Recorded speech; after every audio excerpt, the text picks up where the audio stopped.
Welcome to On the Air with Lynn Kinsella. Today my guest is Doug Wynne. He is a local businessman, a musician, author, martial artist, just a man of many talents. Welcome, Doug. Thank you for inviting me, Lynn. I'm glad to have you. One of the things I like to do is kind of start off with how people get into the places that they are in their lives. So can you tell me a little bit about how you started off? Well, I went to school for music in Boston, went to Berkeley, and met some fellow musicians with an interest in progressive rock, so I was in a band in Boston for about 5 years. And we dropped out of college, lived in a house together, rehearsed nonstop, wrote a lot, gigged a lot. Eventually the band broke up, and I went back to Berkeley and finished my degree in music production and engineering. And that led to a placement at a recording studio in Woodstock, New York. So I'm from New York originally, Long Island. So I moved back to New York, now upstate, and spent a couple of years doing the engineering thing. And that was a lot of fun, but it was also a pretty crazy lifestyle because it's 80, 90 hours a week sometimes. My girlfriend at the time, who's now my wife, Jen, had moved there with me, and I was not around much. So it kind of became clear to me that that was not a sustainable lifestyle. And when I kind of burned out on that, we moved back to her hometown, which is Newburyport, and that's what brought me here. Oh, and now you're a dog daycare business owner? Dog daycare owner, yes. Pause for Play in Salisbury. What have you learned about life or that you've applied to the rest of your life from the dogs? Okay. Well, I've learned to meditate more because when you're out in the sub-zero temperatures with a bunch of barking dogs, it can be stressful. No, but from the dogs, I've learned that dogs are very, very much centered in the present moment. Even though they're looking for clues about what's going to happen next, they don't have much that they can use to look ahead. So, you know, whatever's happening immediately is paramount for a dog. And when you spend a lot of hours with them, that kind of rubs off a little, I think. I've also learned that dogs are very reactive to whatever the pack leader is doing. And so often I've learned in my job that the less I do, sometimes the better that is for handling dogs, where if I need to get a dog who's overstimulated out of the yard, give him a timeout, there are times when the best thing to do is to, you know, physically handle the dog, guide him into a gate. If you're in the right place at the right time, you know, that's great. You have to act quick and decisive. But oftentimes when you reach for a dog who needs a timeout, you find out that all of a sudden Border Collies and German Shepherds and these herding breeds want to help you with that. Oh, now we should grab the dog too, you know. So yeah, I've learned that you can entangle yourself a lot more in an escalating situation in life in general when you react to things instead of taking a moment to find the right moment and the right opportunity.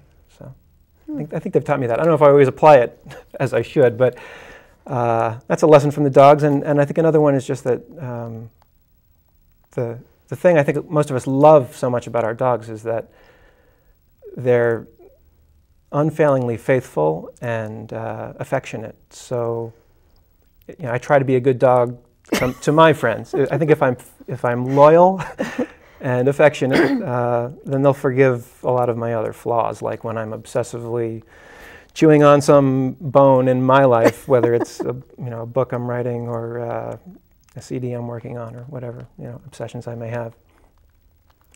Those are good lessons, it sounds like. So let's talk a little bit about your music. What style of music do you play and are you interested in? My roots are definitely in progressive rock, Pink Floyd, The Who, a lot of that classic rock kind of thing. Old Genesis was an influence on me. Also a lot of folk music, singer-songwriter stuff. So my stuff tends to feature the acoustic guitar and lyrics a lot, but there are also, from a production and engineering point of view, I've always liked the the idea that recording music is kind of painting a picture with sound, and so layering things and creating soundscapes that have some depth to them is something that I spend, or when I was doing more music, I'd spend a lot of hours on that side of it. So if you catch me live somewhere, which I hope to do again at some point, having a kid has kind of diverted me, but that's more likely to be just me with an acoustic guitar. But my CD, which I think is still on Amazon, it's called Another Life. That's a more produced psychedelic rock kind of thing. And did you write all the songs for it? Like, when you were out with the dogs, can you use that time to? Somewhat. When I was mixing, I would often have an iPod loaded up with the latest set of mixes that I'd take everywhere with me and try to get some ideas.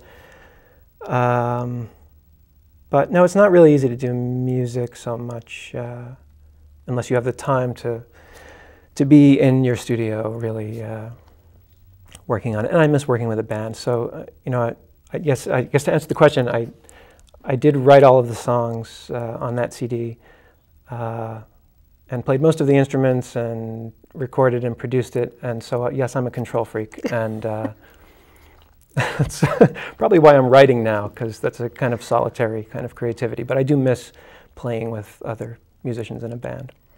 So do you utilize a computer when you're doing, like, when you're layering your songs, or you're doing that? Yeah, my whole album was recorded on a laptop, an Apple PowerBook. Anybody in a bedroom now can, if they take care to polish, the details, they can get great sounding stuff on a low budget. Wow. Which makes engineers a little bit less essential than they used to be. I kind of got out of that line shortly before a large part of that aspect of the music industry collapsed, because not only did digital technology make it possible for everybody to download music without paying for it, but the other aspect was the creators could now make it without so much of the big expensive studio technology and professional help that they used to need to get it done. So it's sort of a double-edged sword. It's good in some ways and maybe not in others for musicians, the digital revolution, but like it or not, it's happening. So you were saying that the music industry has changed. There's been a big shift in it. And as not being a very literate musical person, okay, it's a shift that I'm unaware of. But as a musician and follower, I guess, it's something that is visible to you, or? Sure. Record companies have lost a lot of money in the past 10 years to downloading, largely.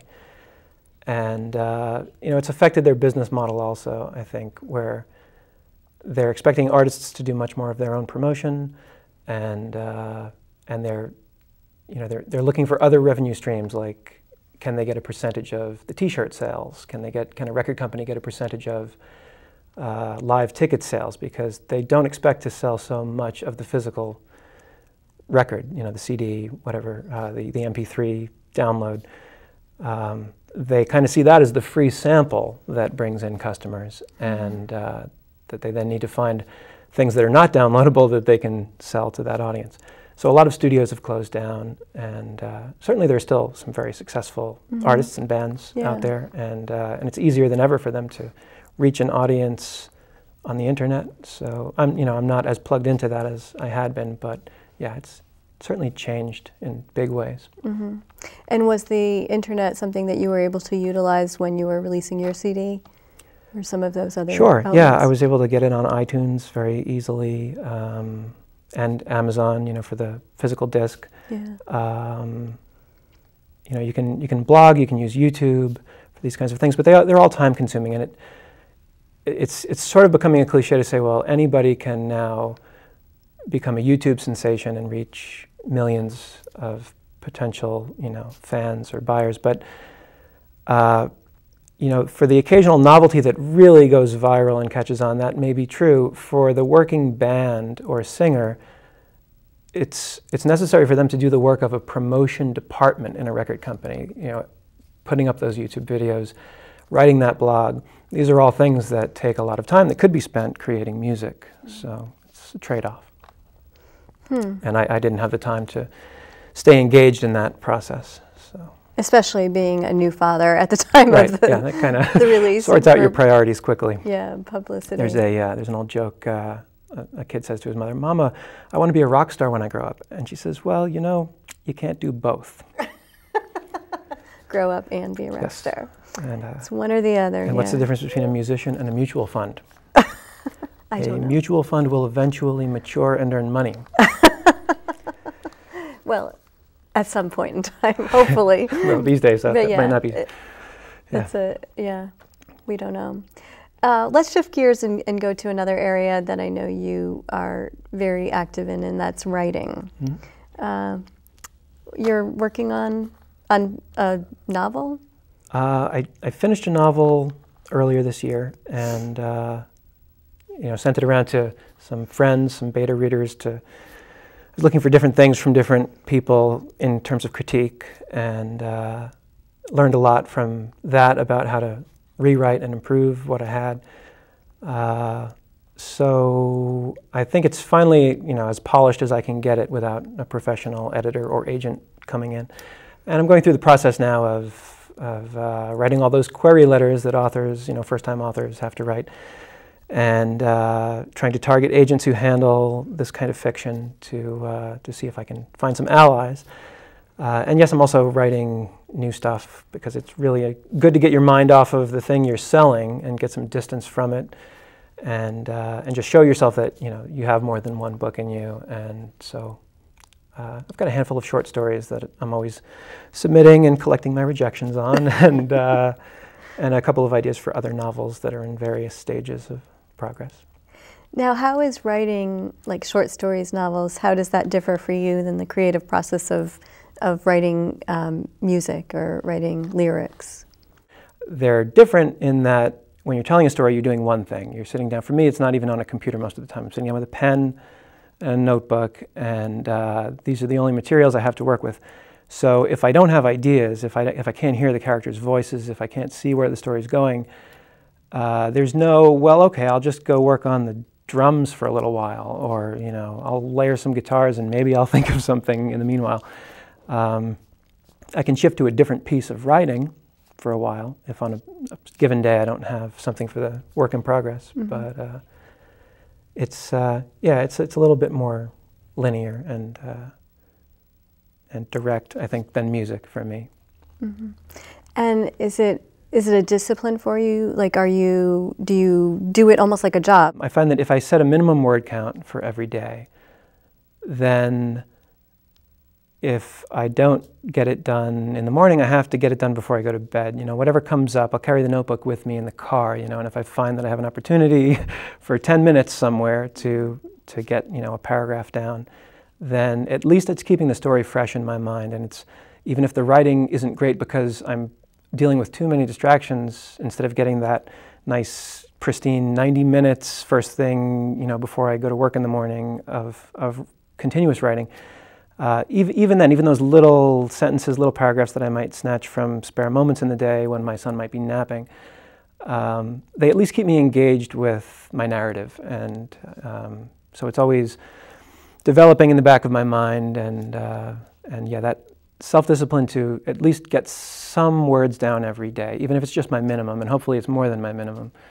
That, yes, helps, because if you don't treat it like a job, it will never pay like a job. So it just takes dogged persistence. Dogged persistence, very good. Okay, well, I think that we are running out of time, but I really appreciate you coming by and being my guest today. Thank you, Lynn. And I hope that we'll see you again around, and either read your book or get some more, hear some more music that you play. All right, thank you. Okay, thank you. Thank you for watching On the Air with Lynn Kinsella. We hope to see you again soon. Thank you. Do you remember